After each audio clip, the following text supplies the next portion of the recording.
那我们这次在这个东桥重划区首次来引进53席的智慧停车柱，另外也因应地方社区的要求，5个大社区希望我们可以在这个沿路呢来设置5支的智慧充电柱那我想台南市是这个发展智慧停车最快速，而且范围最大，而且营运的时间最久的城市。那我们也在第2期呢扩充我们智慧停车柱的功能，加上智慧充电桩，对于这个社区的居民能够利用充电的时候来顺便补电，然后解决他们的里程焦虑，非常的有帮助。那我们也会陆陆续续在这个东桥重划区来扩大建置智慧停车柱以及相关的充电柱的效果。那希望可以解决民众停车跟充电的这个服务的这个提升。目前我们永康区东桥里的人口数已经破万了已经来到10500多人那未来这1-2年大概有将近4000户要入住以及新建当中可能未来人口是会来到2万人的那么多那东桥里还有总图，还有大 7， 还有很多的公共建设在我们东桥里，所以我们的观光客，我们在地的人口数都非常多，所以我们急需很多的公共建设的一个需求，包括这个停车位，还有一些充电桩。以我们社区而言，很多住户他必须另外一台车停在外面，或者是停到公共的停车场去，那变成造就于说，其实我如果晚上，大家下班回来，其实路边停车基本上都是满的。我们当初会争取这种电动桩，也是，希望就是说因为有一些住户他没有办法在自己的车位装电动桩，我们希望有多一点选择。那还有另外一个就是访客。因为外地来的，他可能想要充电，他找不到充电，那可能他在这种路边，他就可以充电了，这样子。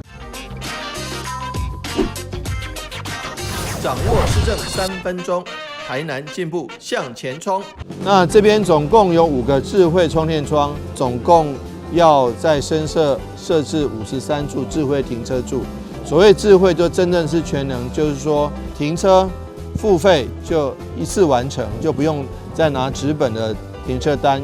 又担心被雨淋湿，又担心被自己忘记了，造成不必要的罚款。所以呢，我们很快的把这个智慧停车柱跟智慧充电桩结合在一起，也获得了财政部的这个表扬，获得2次的金擘奖。我们非常谢谢议会的支持，感谢台电的支持，因为这边就必须要在大楼盖好了以后，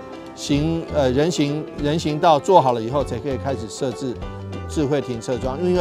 因为如果大楼没盖好，那可能很多管线然后布线，人行道还没有设置，根本就没有办法来这个做智慧停车。因此呢，我们就把这个施作的顺序来在一些重划区已经有人行道的地区，大楼已经盖好的地区，因为大楼盖好才有住户，住户才有这个使用的需求嘛。我想说，因为这样的一个状况，能够让台南市更快速的迈进这个智慧城市的一个目标，也感谢刚刚提到议会跟台电跟交通局同仁，大家一起努力，打造台南成为一个智慧新都。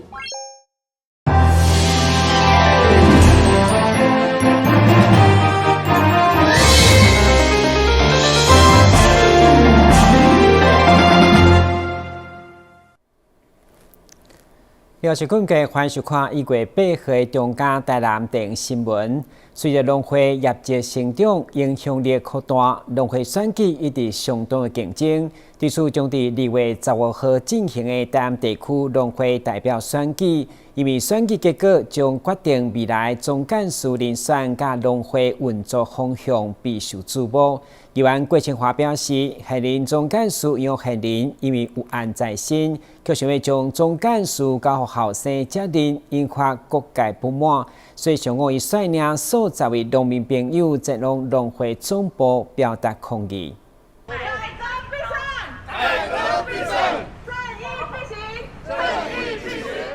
议员郭清华带领数10位农民朋友来到农会总部来抗议。抗议的原因是现任总干事杨宪仁有案在身，却想要将总干事的职务传予后生杨伟明。认为杨家2代担任农会总干事已经41档，现在佫想要传予第3代，这款的代志，互社会无法度接受。咱台南市的农民咧拢非常的愤慨，因为因杨家2世纪占伫农会40档，2世纪的人咧吼，拢贪污农会的钱吼。咱地方咧吼，咱农民绝对袂当接受，尤其上届无合理的，因第3代唔知影人好见效，搁要走出来登记做总干事，这是咱社会袂当接受的。台湾社会民主台湾咧吼，即马已经是一个法治的社会民主的国家。做了好咧吼，继续执政；做了歹咧吼，一定爱换落来。较有种是抑搁一款体制吼，2代人拢贪污着农会钱，2代做40档，即马要搁第3代要搁继续来执政。这咱会当讲咧吼，台湾的农民甲台湾的社会咧，绝对袂当来接受这个代志。咱希望透过这回的做势，来互社会了解吼，咱安南区咱的区农会有改革的新的人选，希望大家咧吼，透过选票来选出新的人选，互农会正常吼，互咱的农民有福利，咱的推广会当顺利。台南地区农会也发出声明指出，这是有成年4度改选，随着农会业绩成长，影响力嘛扩大。第20届会员代表甲小组长选举竞争激烈，呼吁会员坚持正能量、正面的诉求，用行动稳调稳健经营成果。记者张秀维采访报道。因应气候变迁复合型的灾害随时有可能侵袭，但是安南区公所配合上午伫破坏地震时办理收容物资甲企业签约，总共有10间业者签订物资供应的契约，共同加入灾害防救的体系。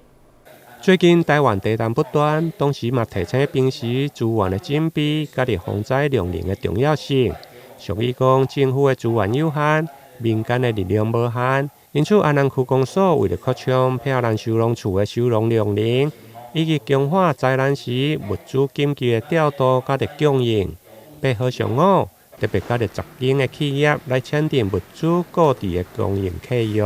咱知影整个极端气候来临吼，那台风也好，地震也好，何时要来，其实我们很难掌握，而且来的强度，我们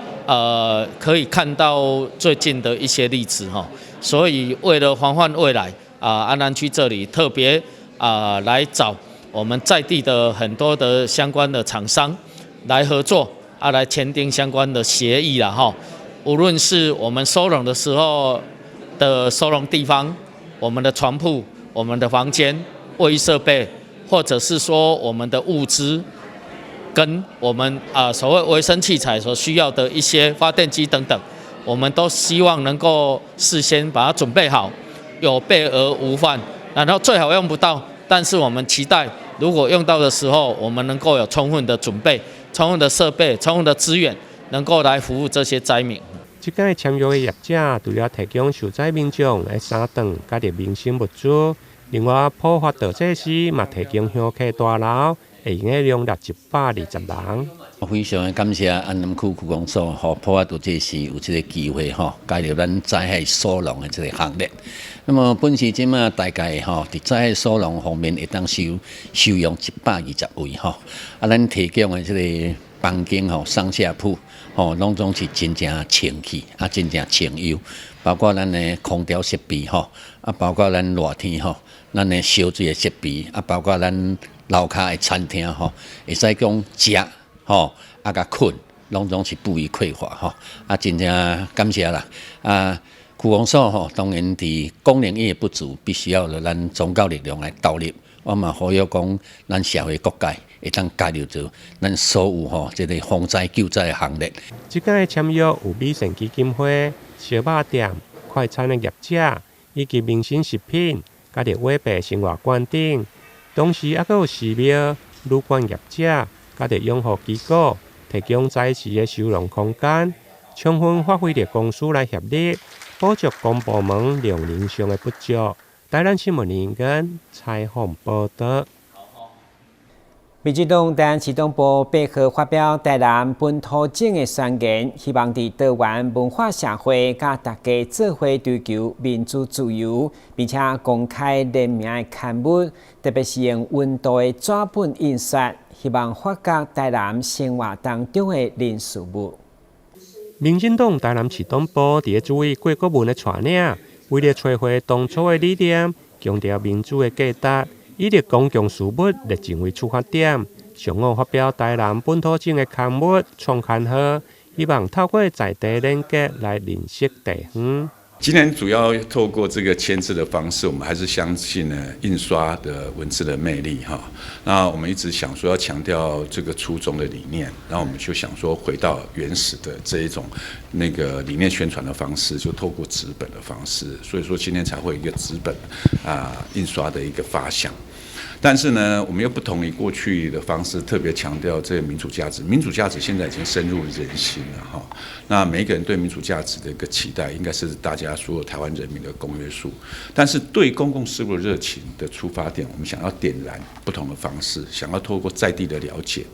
跟地方的重视，以及台南的未来的一个发想来做出发。因此呢，我们用一个台南本土种的概念来出版这个刊物，让大家从认识地方开始，想要保有或者是创造更好的台南，来投入这个公共事务。党部执行长古木哈少嘛表示，发行刊物是主委的理念，希望透过文艺的温度，让党部无搁再是冷冰冰的部门感觉。不管我们常用的脸书、粉专或是脆哈，我们另外还有一个方式可以透过这样一个纸本。其实我相信还是有一群的民众是对这样的一个文字的阅读跟这个纸本它是非常的有感觉的哈，所以我们也希望透过这样的方式呢，能够让更多人呢，透过我们这个党刊呢，可以看到我们对于台南的用心，就是我们在这个里面收集到的，就是以台南本土种为发想，能够去收集到我们台南所有的人事物哈，然后透过这样文字的书写，让大家可以感受到，就是台南党部其实是一个非常有温度、有情感的，然后让大家可以透过这样的方式，可以更认识我们希望能够为台南做更多的事情。这本台南本土证的刊物发表，不但印刷精美，而且所写的拢是甲台南的人事物相关，甚至甲台南人的生活有关系。创刊号首次发行500本。将分散给党公职、台派的店家、甲个青年团体，有兴趣的民众，嘛会到市党部来索取，甚至外县市也阁会用来寄送。台南新闻林根采访报道。对外地来台南创业有成的黄杰，因为感受到创业过程有真侪贵人斗相共，嘛互伊希望要回馈予弱势。虽然伊先家规划将离开台南，毋过伫亲人的陪伴，7号正式关予台南市一台富康巴士。东港因为拄好是腊八节，特别温馨。消局表示，83年厝的黄杰嘛是台南目前上少年的关键者。为提供身心障碍者无障碍优先环境，富康巴士的服务就是重要一环。而且政府有限，民间力量无限。这台出现伫永华市政中心的和乐号富康巴士，正是由青年创业家黄杰所关键。7号伊伫亲人的陪伴，嘛做伙留下爱的见证。黄杰表示，因为感受富康巴士对弱势需求，所以创业有成以后，就希望要来回馈愿望。我自己就是很年轻就创业，大概20岁左右。然后我自己本来就有一个习惯，就是把自己的收入部分都会捐赠出去这样子。但是我以前就有一个小小的梦想，就是希望说可以捐一台像救护车、富康巴士这样子。那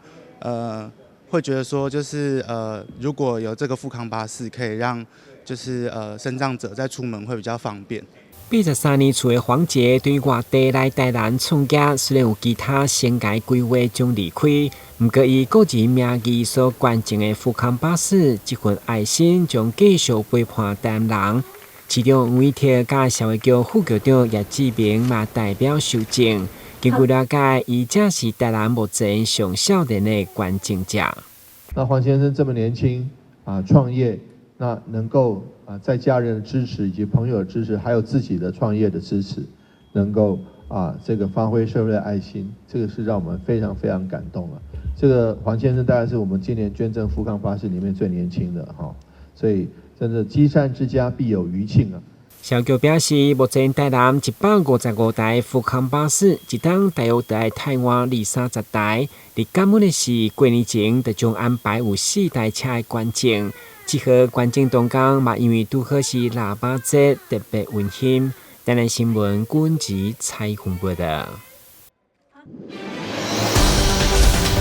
中央新闻在基隆，中嘉新闻在台北，中嘉新闻在新北，中嘉新闻在桃园，中嘉新闻在台南，中嘉新闻在高雄，忠实呈现最佳新闻。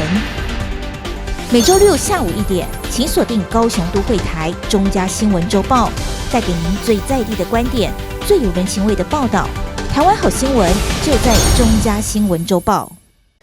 为了让想要找头路的民众会当伫新的一档找到理想的头路，劳动部分家南分署台南就业中心特别伫过年前办理征才活动，提供上千个工作机会，嘛请有需要朋友赶紧把机会。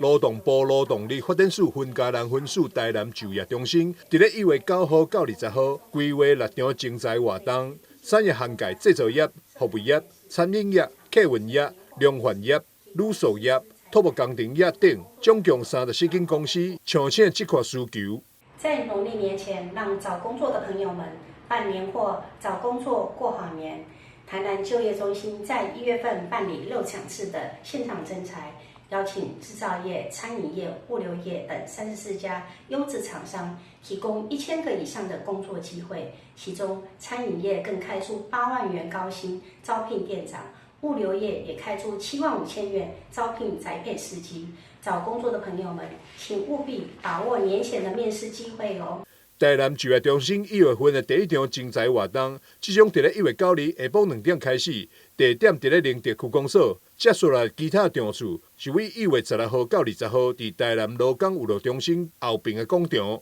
另外，为了方便无法度来到现场求职的朋友，台南就业中心表示，为即麦开始到19日，有提供线顶面试机会，欢迎民众多加利用。记者张世伟采访报道。位于土城元和有一座以客家为特色主题公园，日前举办启用典礼。市府突然期待这座公园会当提升民众对客家文化的认识，嘛希望展现新北市的多元文化。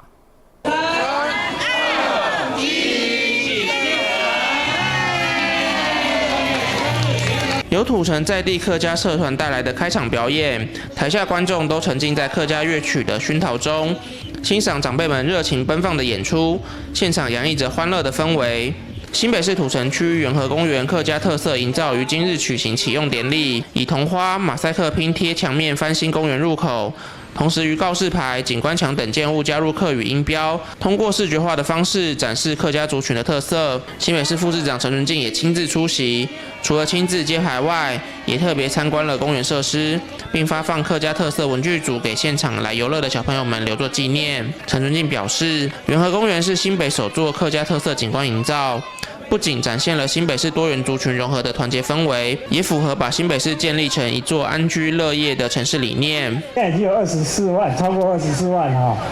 的人口，我们的客家的乡亲达到差不多54000了它那个比例是22%，我们新北市的客家乡亲达到17%，所以17%大概是全国的平均22的话，对我来讲，我觉得是非常非常高的。你大概讲这接近1/4了所以那个比例是相当高。那我们有注意到这样的这个趋势所以我们首座第一座在公园加入我们客家意象的公园就是在这里今天有幸我们要开始来揭牌来启用希望我们这样良好的文化能够持续，而且我们也有青年少年一起从小的时候就开始培养会成为我们国家有用的这个人才。土城区公所的同仁也在启用典礼后，仔细注意小朋友们的游玩状况。区长也特别针对滑梯高度的部分与公所同仁做讨论，确保孩童们游玩的安全。土城区公所表示，土城的客家人口占比约22%，这座公园融合客家意象元素，相信对客家族群来说别具意义。不过公园本身也对所有民众开放，欢迎土城甚至外县市的大小朋友们都能来这走走。我们元和公园其实本来就已经存在，只是因为经过一段时间之后，那我觉得需要整修。那我们元和公园其实在我们市区里面，所以非常多的小朋友，还有爸爸妈妈，甚至爷爷奶奶带着孙子来这边玩。很谢谢新北市政府，还有我们的客家局协助来争取这样的一个经费，所以我们得到经费之后，从今年开始开工，把我们的桐花意象，因为我们土城桐花也是个非常重要的代表啊，所以我们把桐花意象，还有我们一些客家的精神，还有一些标语，然后融合到我们的特色公园进来，所以我们这个元和公园变成我们新北市的首座客家特色公园。在我们土城24万人口里面，就有5万多的客家人，22%的比例也算非常的高，所以把客家意象融合到我们的公园来，我现在对我们客家乡亲也是个鼓舞。那当然也不是只限我们客家的乡亲，我们非常多的乡亲民众们都可以到这边来玩，带着大朋友小朋友可以一起来共享，我们这是全民都可以同乐的一个公园，欢迎大家一起来这边走一走看一看，我相信绝对不会让你失望。看着小朋友们在公园的游乐设施上玩得不亦乐乎，元和公园地点位于新北市土城区中央路2段59号，透过公园改造，融入客家特色意象元素，让在地居民可就近接触客家文化。欢迎所有大小朋友一起来公园游乐，体验客家桐花文化。公园好不好玩？好玩。记者肖世宏新北采访报道。基隆在1924年正式成为基隆市，为了庆祝基隆设市100周年，市府特别举办100年展览以及国宝级画家萧仁珍的100岁画展，邀请民众到方面来感受基隆的100年风华。3、2、1，请启动！谢谢大家的掌声，百尺竿头，迎宾万千。基隆市文化观光局长江庭梅跟议长秘书于炳玉及100岁人瑞画家萧仁珍夫妇等贵宾，共同启动基隆设市100年展览。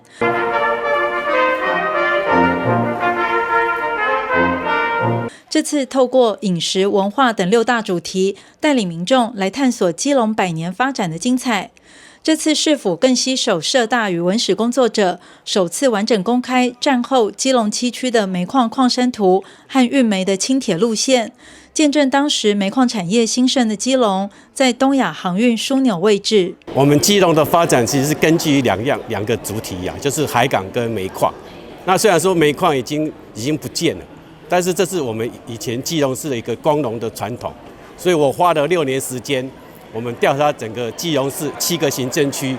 把那个矿山的位置都把它盘点出来啊，它的传承我们都把它研究出来。那目前统计的结果就是说，整个基隆市7个行政区，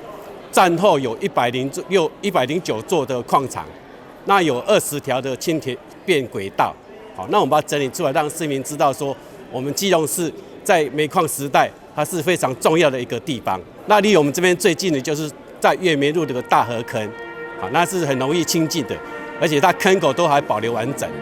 那最重要的就是说，那个地方是台湾煤矿那个斜坑技术的发源地。那么在行100年这一个部分，社区大学我们也跟黑泉老师一起在，不管是我们在矿业125年所带起过去的经济奇迹，能够透过不只是在航运上面，过去基隆所占的一个位置，以及在矿业上，我们希望能够去呈现，而且我们整个把基隆7个行政区的矿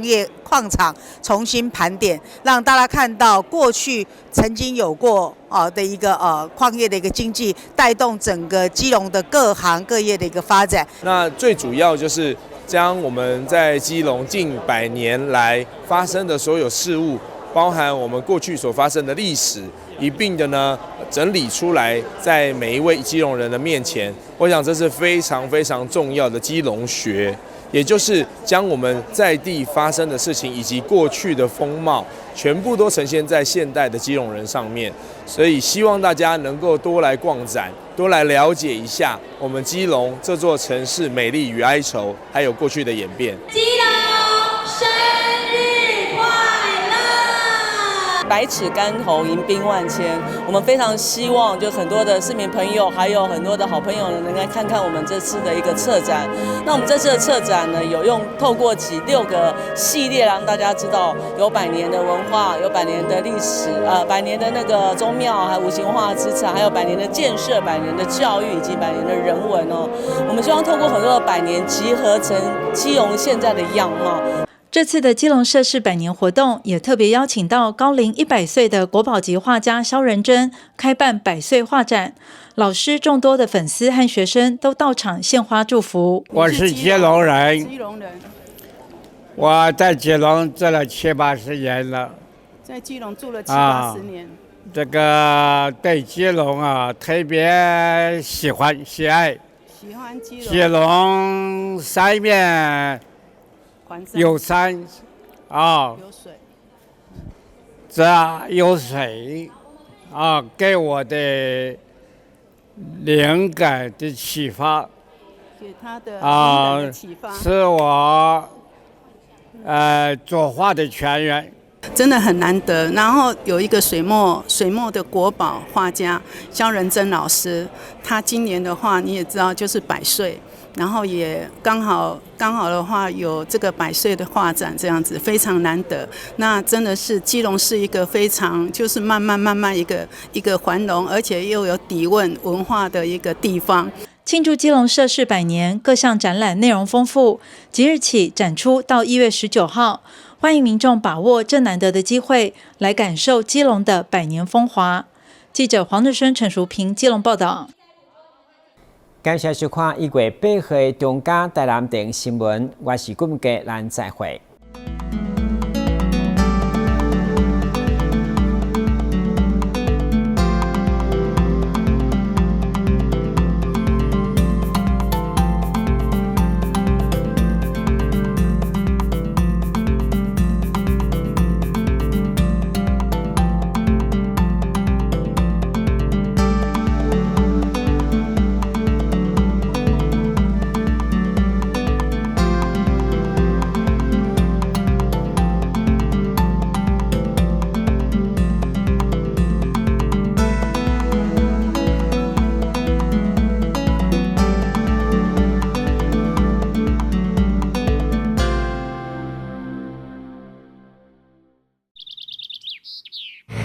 迟到了。看见行人行进路口，准备穿越道路时，汽机车应暂停，让行人先行通过哦。哦，很慢呢。行人已进入行穿线范围内，汽机车均应立即暂停，让行人先行通过哦。另外，在没有行穿线的路口，不管同向转弯或直行交叉，遇行人过马路，汽机车一样要停让哦。汽机车行经依法可供行人穿越之交叉路口，未暂停让行人先过，最高可处6000元以下罚款。停让一小步，交安一大步。内政部警政署关心您。投资型诈骗，你是否曾经在社群网站上看过一些关于轻松赚大钱的广告？事实上，这类型的诈骗手法往往以快速致富作为卖点，吸引被害人上当，并以不真实的小额获利，逐渐降低被害人警戒心，引诱被害人开始大量投资。等到被害人真的大量投资之后，随即卷款而逃。千万别上当啊！轻松致富多陷阱，脚踏实地最实在。公务人员依法行政，行使裁量权，做成行政处分，而民众不服时，只能提起诉讼。行政诉讼调解心智，让人民有其他选择来解决纷争。由外部专家担任调解委员进行调解，让有温度的协商尽可能取代全有全无的判决。调解纳入选项，3赢不是想象。大家好，我是诈骗集团，今天我要告诉你们我是怎么骗你们的钱啦。高佩佩，你涉及的洗钱案，必须先把账户的钱交给我们监管，赶快把钱汇进来。假装让你撒娇啊！买完游戏点数用赖传给我，我们就可以见面喽。是不是很容易啊？其实我还有一个绝招哦。那请您用自动提款机来解除分期付款的设定，这样才不会连续12期被扣款哦。钱如在，你被我骗过了吗？16无反诈骗专线关心您的钱，不是关心您呐。